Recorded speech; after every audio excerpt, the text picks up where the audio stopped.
Miss Sophia की कहानी खत्म होते ही कमरे में गहरा सन्नाटा छा गया। घड़ी की टिक टिक तक साफ सुनाई दे रही थी और वहां मौजूद हर शख्स जैसे अपने ही ख्यालों में डूब चुका था। सबके मन में एक ही सवाल बार बार उठ रहा था, क्या यह सब सच में किसी जानवर का काम हो सकता है, या फिर इस रहस्य के पीछे कोई और कहीं ज्यादा खौफनाक सच्चाई छिपी हुई थी। इंस्पेक्टर लोविस धीरे धीरे अपनी कुर्सी से उठे।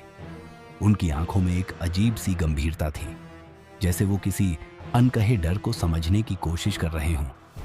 उन्होंने धीमी लेकिन भारी आवाज में कहा, मिस सोफिया, मैं जो बात आपको बताने आया हूं, उससे पहले मुझे आपसे एक आखिरी सवाल पूछना है। कमरे में मौजूद सभी लोगों की नजरें अब मिस सोफिया पर टिक चुकी थी। हवा जैसे अचानक ठंडी और भारी महसूस होने लगी थी। इंस्पेक्टर लोविस ने एक पल रुककर कहा, क्या मिस कॉर्लिन को बिना पोस्टमार्टम के ही दफना दिया गया था?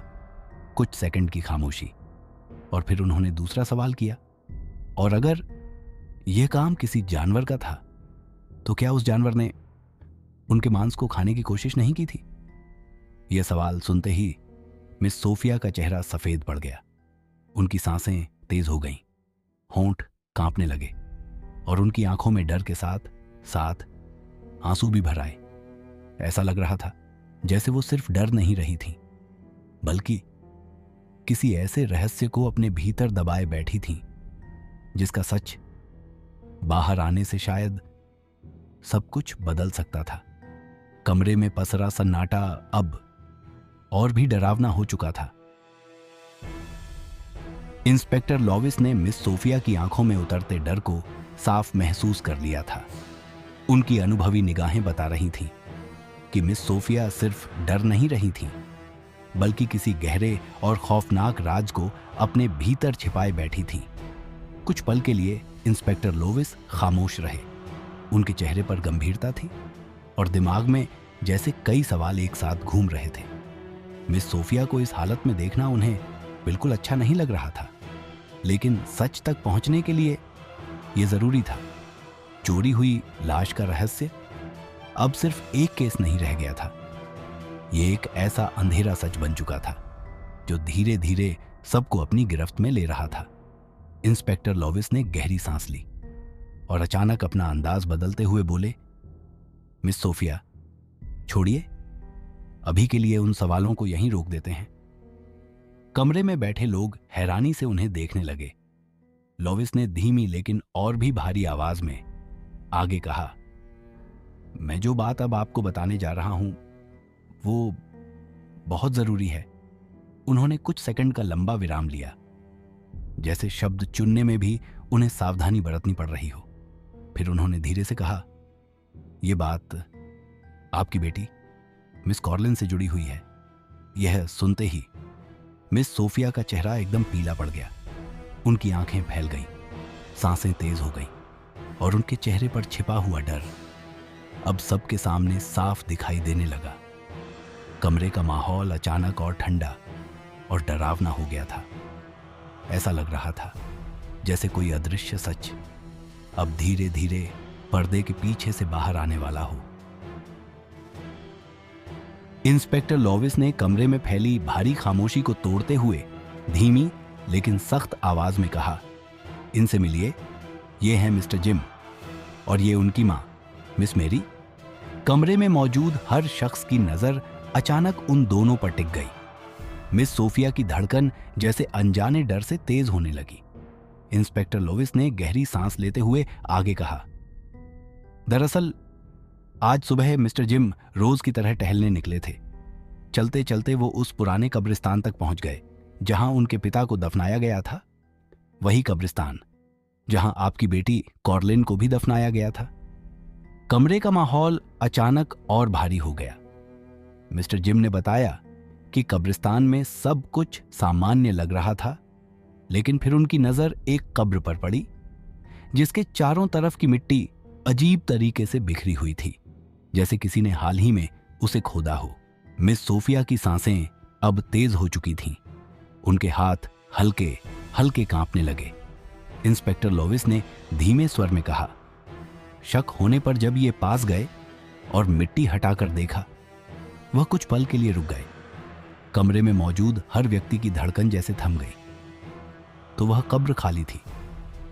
यह सुनते ही मिस सोफिया की आंखें डर से फैल गईं। इंस्पेक्टर लोविस की आवाज अब और गंभीर हो गई। हमें यह बताते हुए बेहद अफसोस हो रहा है कि वह खाली कब्र किसी और की नहीं, बल्कि आपकी बेटी कॉर्लिन की थी। यह शब्द सुनते ही जैसे समय ठहर गया। मिस सोफिया के हाथ पैर अचानक सुन्न पड़ गए। उनकी आंखों के सामने अंधेरा छाने लगा। उनके होंठ कुछ कहना चाहते थे, लेकिन आवाज गले में ही अटक गई। अगले ही पल उनका शरीर लड़खड़ाया और वह जोर से जमीन पर गिर पड़ी।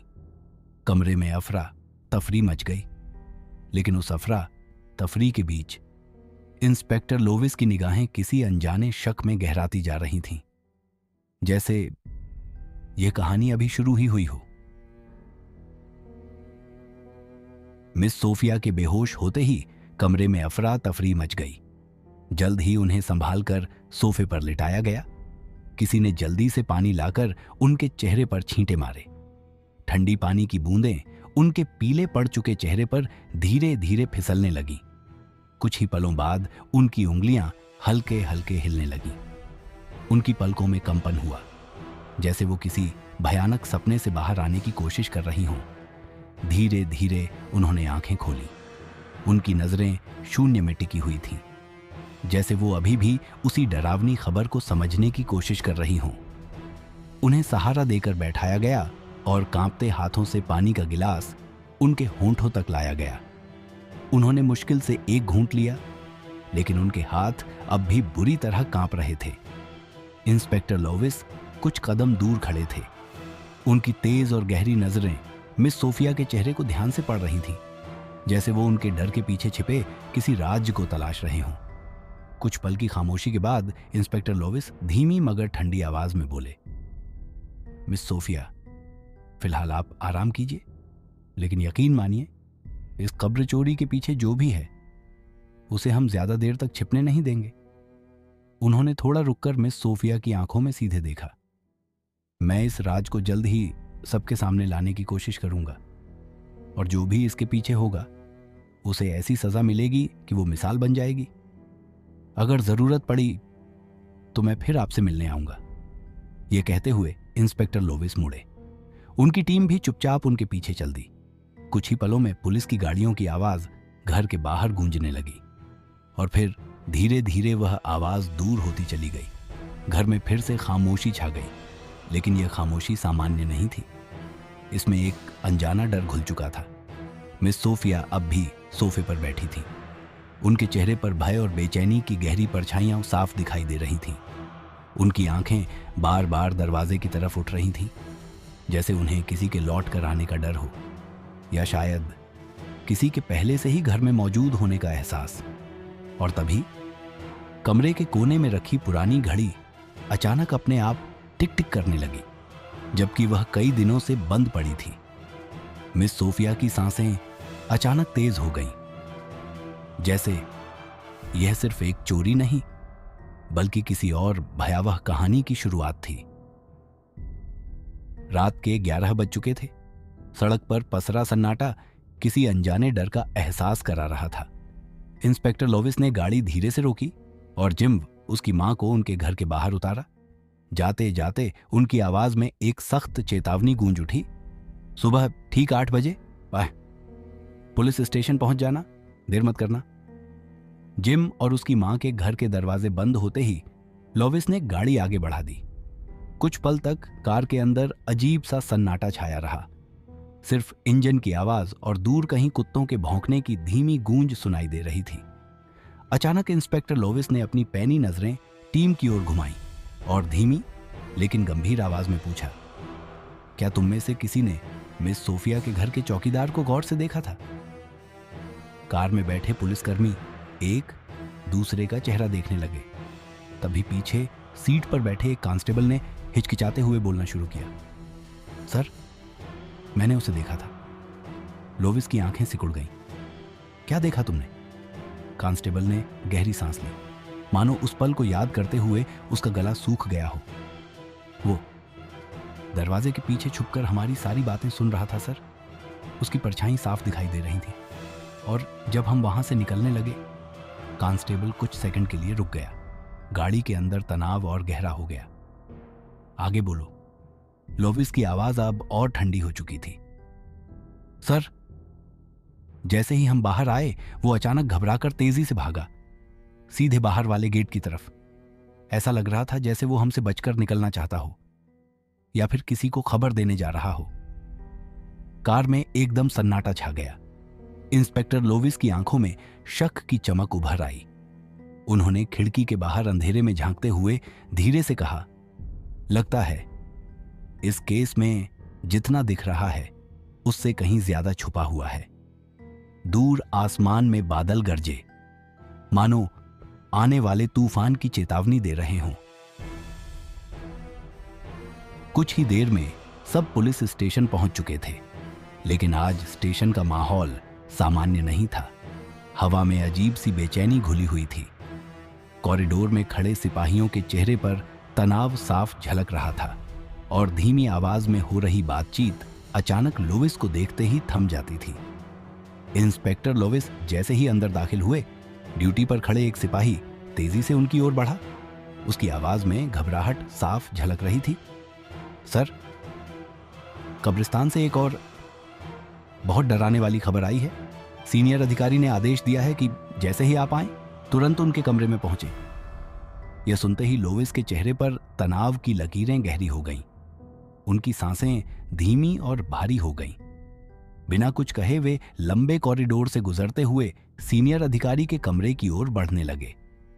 हर कदम जैसे किसी अनजाने सच के करीब ले जा रहा था। उन्होंने दरवाजे के सामने कुछ पल रुककर गहरी सांस ली और फिर धीरे से दरवाजा खोल दिया। कमरे के अंदर हल्की पीली रोशनी जल रही थी। सीनियर अधिकारी मेज के पीछे खड़े खिड़की के बाहर अंधेरे में घूर रहे थे। दरवाजे की आहट सुनकर उन्होंने बिना मुड़े ही कहा, लोविस, अब यह केस पहले से कहीं ज्यादा पेचीदा होने जा रहा है। लोविस चुपचाप आगे बढ़े। उनके चेहरे पर सवाल साफ झलक रहे थे। सीनियर अधिकारी धीरे धीरे उनकी ओर मुड़े। उनकी आंखों में अजीब सी गंभीरता और डर की परछाई थी। कब्रिस्तान में मिस कॉर्लिन की कब्र के अलावा एक और कब्र से लाश चोरी हुई है। यह सुनते ही लोविस के चेहरे का रंग उड़ गया। कुछ पल के लिए कमरे में सन्नाटा जम गया, जैसे समय ही ठहर गया हो। सीनियर अधिकारी ने मेज पर रखी फाइल को खोलते हुए आगे कहा, लोविस, तुम इस केस के इन्वेस्टिगेशन ऑफिसर हो, इसलिए तुम्हें यह जानना बेहद जरूरी है कि वो दूसरी लाश किसकी है। लोविस की आवाज हल्की कांप उठी। किसकी है वो लाश? सीनियर अधिकारी ने फाइल में रखी तस्वीर को धीरे से उनकी ओर घुमाया। कमरे की रोशनी में तस्वीर का चेहरा उभरते ही माहौल और भारी हो गया। उन्होंने बेहद धीमी और ठंडी आवाज में कहा, मिस कॉर्लिन के पिता और मिस सोफिया के पति। कुछ सेकंड का सन्नाटा, फिर उनके होंठों से शब्द फिसले, मिस्टर हैरिस। बाहर अचानक तेज हवा चली और खिड़की का शीशा हल्का कांप उठा, मानो किसी दबी हुई सच्चाई ने दस्तक दी हो। लोविस की नजरें तस्वीर पर जमी रह गईं। अब यह केस सिर्फ चोरी का नहीं था, यह किसी ऐसे रहस्य की शुरुआत थी जिसकी जड़ें शायद मौत के बाद भी जिंदा थीं। कहानी अभी खत्म नहीं हुई है। असली मोड़ और बड़े राज सामने आना अभी बाकी है। अगला अध्याय सबसे पहले सुनने के लिए हमारे चैनल को अभी सब्सक्राइब करें। अगर कहानी आपको पसंद आई हो तो कृपया इसे लाइक करें और कमेंट में अपनी कीमती राय जरूर साझा करें। आपका हर एक सपोर्ट हमें आगे और बेहतर कहानियां लाने की प्रेरणा देता है। धन्यवाद।